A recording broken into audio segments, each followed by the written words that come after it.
I hope you're ready for one of the most wholesome and precious statues ever to be showcased on the channel. Hey everybody, Bam Collectibles here, back for another statue unboxing review for you. Today we're going to be taking a look at Shark Design's Team 7 statue. We're just going to be capturing the moment when they first got their photo taken.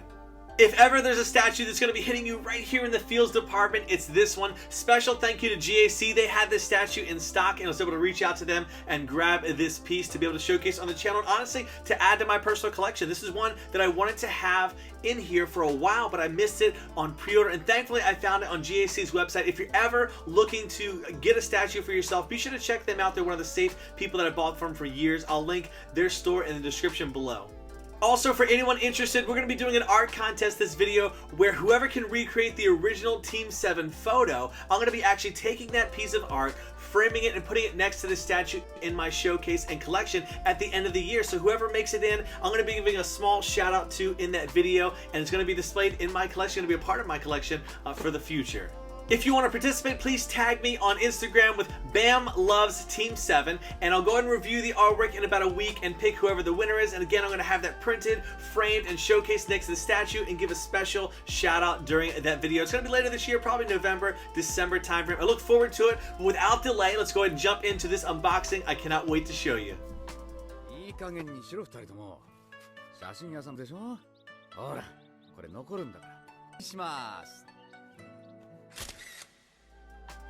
Immediately, the statue hits you with that giant Naruto logo. I'm not usually a fan of having logos on statues. For this one, it does work. Maybe they could have included a swap out nameplate for that. But on the bottom, we have a felt pad, so it slides around. And then we'll see the pretty standard looking trim that goes around the base. Unfortunately, there's a lot of debris or dust that was on here. I'm having to get some kind of bristle or brush to get that off there later.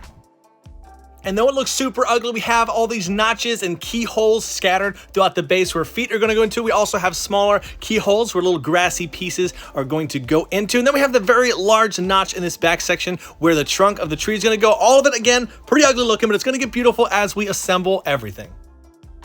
Unfortunately, as for most unlicensed or fan art statues, it doesn't come with any assembly or instructions, so we have a ton of different grassy pieces. This is one of the larger ones, probably easier to spot and find out where to go. These are the more pain in the butt ones where you really have to look around and find the different holes scattered throughout the base to figure out where they go, but we'll slowly get everything assembled on here. Though it is painful, I am happy they included it because it makes the base a little bit less flat and boring feeling and more natural and organic. And with everything on, here's how it looks together. We'll get a nice little close-up so that you can see for yourself. Again, a little bit of details added on here. Happy they sculpted them separately because if they were sculpted on here, very likely to break during the shipping process. As I mentioned before, there is a tree sculpted onto the base, so I'm glad it's not a full tree or it's not a stump, right? It's a perfect size here. There's the notch where it connects to the base with a magnet in there. We'll see all sorts of scrapes and scratches, likely from people throwing different ninja tools around. Specifically, we can see holes right here and a little bit further up where we're going to have some kunai inserted into there later. And all these notches on the side are actually for other branches they sculpted separately. At first, I was a bit concerned with them sculpting the branches separately because there was going to be some big, nasty seam line around where the branches connect to it, but shockingly, there isn't really. This is 2 of the 3 branches that they did sculpt separately, so we'll get those on there. The first one you can see, the second one, it's just a bad angle. We'll show it in just a moment when we spin things around. And then next up, we have, as I mentioned, those tiny little kunai that are going to go into the tree. Usually, kunai are overscaled and larger, but I think they did these the perfect size. There we have it, the base fully assembled. I do appreciate the fact that the diorama they built for this base isn't overwhelming. It's more accenting to this scene.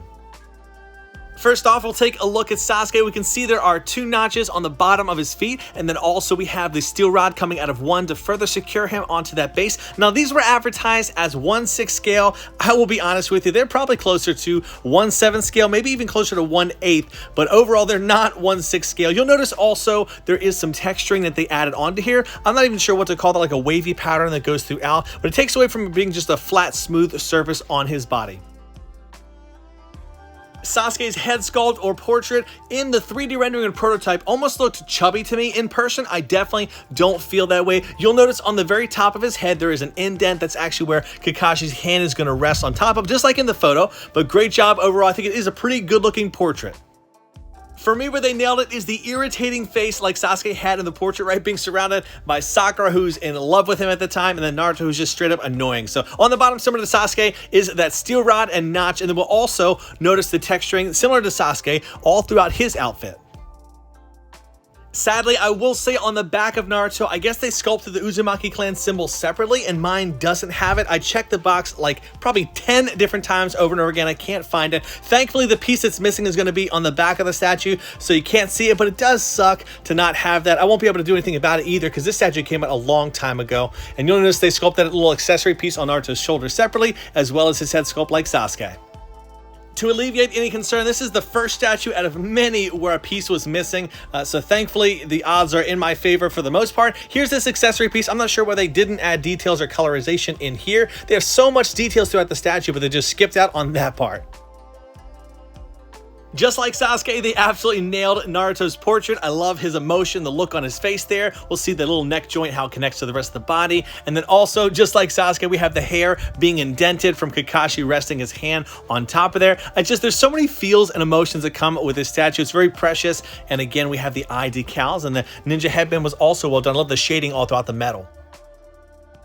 With the boys out of the way, we'll jump over to Sakura. We have all the similar features before: the notches, the steel rod, the texturing on the outfits. But what I am most impressed with is, again, the overall emotion and the pose that they chose for this character. Obviously, she's looking really giddy. She's bending down. Her knees are getting close together. So there's the head sculpt right there. Perfect, like Naruto and Sasuke. Just like a little schoolgirl meeting her boy for the first time. Longer hair is really cool to see, right? We didn't get to see that too long in the series. But perfect job by Shark Design on her portrait. Everybody here just captures that emotion that brings me back to the nostalgia of why I fell in love with the show, why I enjoyed it so much.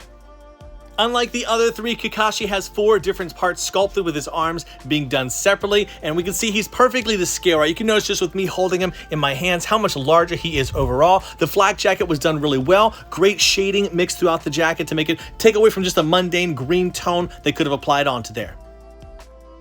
Thankfully, on the back of his, we do have that symbol on there, unlike the unfortunate back of Naruto. But everything looks good so far. We'll go ahead and get him installed onto the base and check out the 2 arms. Because his arms are stretching outward, they did sculpt them separately. Both of them are pretty much mirrored to be the same, so we'll just take a look at one. We can see the symbol on his shoulder, and then also the formation of the way that the hand is, just so it's resting on top of Naruto and Sasuke's head. They have the notch on the shoulder bracket, which also has a magnet inside where it attaches to the rest of the statue. If it is one thing we do not see often enough in the show, it's going to be Kakashi smiling, right? So we can tell here, right? There's a mask on there. You can't always see or tell, but you know my man is smiling here. These are his new students, his new pupils. Crazy to think the journeys that are ahead of him. And so I'm really happy with the way that this turned out. Again, if we take a look at the headband, I'm amazed at how much detail they packed inside of there, but they couldn't do for like Naruto's shoulder accessory. Just so weird that they skimped out on certain details with the statue that, you know, just takes it down a small notch from it being perfect. To capture the edition size and authenticity, we do have this card here. We can see mine is number 9, and so just a little credit card type of thing they included on the side, again, just to be sure that you know this is an authentic version of it.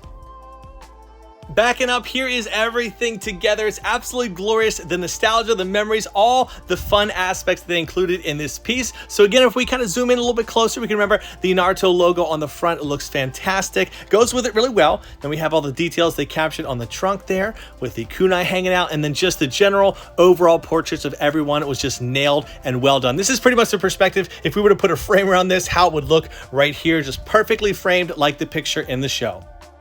Again, super thankful that I was able to pick this up from GAC. Really a piece that I was wanting to add to my collection for a long time. And also, I do look forward to seeing your art submissions. I can just picture what's going to go over here. I'm going to be trying to hunt down a frame that's going to go perfectly with it. But I look forward to seeing that in the future. Everybody, I hope you enjoyed this statue showcase today. I always am thankful for you coming back week in and week out as we unbox these awesome collectibles. I'll see you in the next video. And as always, do what you love and love what you do. Bam out.